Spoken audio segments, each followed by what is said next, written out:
छोटे से कस्बे में एक कोने में बूढ़ी अम्मा की एक छोटी सी मिठाई की दुकान थी। उसकी दुकान पर तरह तरह की मिठाइयाँ मिलती थी, लेकिन सबसे बड़ी खास बात यह थी कि उनकी गर्मा गर्म जलेबियाँ पूरे कस्बे में उनके हाथ की बनी जलेबियों की बहुत तारीफ होती थी।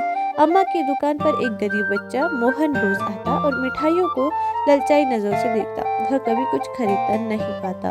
वह मीठी खुशबू से मन बहलाता और चुपचाप चला जाता। अम्मा हर दिन उसे देखती लेकिन कुछ कहती नहीं। एक दिन मोहन दुकान के पास खड़ा था, तभी उसके पेट में जोर जोर से गुड़गुड़ाहट हुई।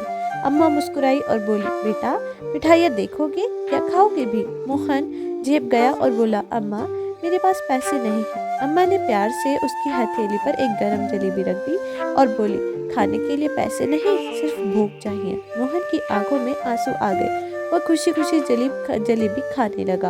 अगले कुछ दिनों तक अम्मा उसे रोज कुछ न कुछ खिलाती रहती।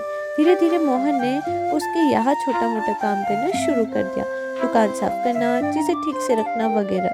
बदले में अम्मा उसे मिठाइयाँ देती और पढ़ाई करने के लिए कहती। सालों बाद कस्बे में एक बड़ी मिठाई की दुकान खुली, जिसका नाम था अम्मा की मिठाई। इस दुकान का मालिक कोई और नहीं बल्कि मोहन था। जब लोगों ने पूछा कि उसने अपनी दुकान का नाम ऐसा क्यों रखा, तो उसने मुस्कुराकर कहा, क्योंकि आज मैं जो कुछ हूँ वह बूढ़ी अम्मा के प्यार और उनकी दी हुई पहली जलेबी की वजह से हूँ। उस दिन कस्बे में हर किसी ने जाना कि असली मिठास मिठाइयों में नहीं बल्कि सच्चे प्रेम और दयालुता में होती है।